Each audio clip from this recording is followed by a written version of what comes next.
और चलिए सीधे रुक करेंगे आशीष जी का, हमारे साथ लगातार जुड़े हुए हैं। आशीष जी, हड़ताल चाहे डॉक्टर्स की हो, सफाई कर्मियों की हो, निगम कर्मियों की हो या ट्रांसपोर्टर्स की हो, इसका सीधा असर आम जनता पर पड़ता है और यही हमें अभी ट्रांसपोर्टर्स की हड़ताल पर दिखाई देगा। सब्जी, दूध, जो जरूरी चीजें हैं वो महंगी हो जाएगी और सरकार इस वक्त कोई भी ध्यान नहीं देना चाहती है। आपसे ये जानना चाहते हैं कि क्या कोई बीच का रास्ता नहीं है?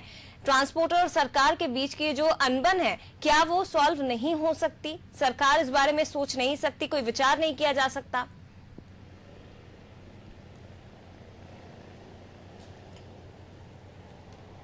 देखिए जया, ऐसा नहीं कहा जा सकता।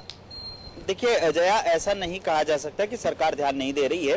सरकार की तरफ से बात करने की कोशिश की गई थी। ट्रांसपोर्टर की जो 5 सूत्रीय मांग है उसमें सबसे अहम है कि जो रोड टैक्स है उसमें माफ किया जाना चाहिए और इसके अलावा जो है कि ट्रांसपोर्टर के चालक जो है उनका कोविड बीमा कराया जाना, टैक्स में माफी, परिवहन विभाग के चेक पोस्ट जो है उनको खत्म करने की बात यहाँ की गई है। और इसके साथ ही जो आज हड़ताल है इससे 4.5 लाख ट्रकों के पहिए मध्य प्रदेश में थम गए। तकरीबन 1,25,000 ट्रक जो है वो राजधानी भोपाल के आसपास से गुजरते हैं। इसमें खासतौर पर मंडीदीप की बात कर ली जाए या गोविंदपुरा इंडस्ट्रियल एरिया की बात कर ली जाए तो यहाँ से जो माल का भेजने और पहुंचने का सिलसिला है वो फिलहाल रुक गया है। 12 अगस्त तक ये ट्रांसपोर्टर की हड़ताल यहाँ चलने वाली है। तो 12 अगस्त तक आम लोगों से जुड़ी हुई जो चीजें हैं उनकी आपूर्ति बाधित हो सकती है। दूध, फल और सब्जी, इनकी आपूर्ति बाधित हो सकती है। तो निश्चित तौर पर यह कहा जा सकता है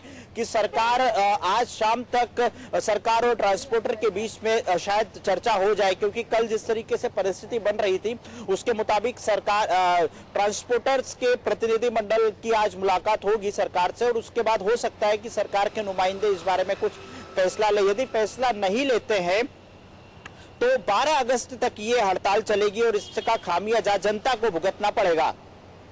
बिल्कुल, इसका खामियाजा जनता को भुगतना पड़ेगा और सीधा असर जनता पर पड़ेगा।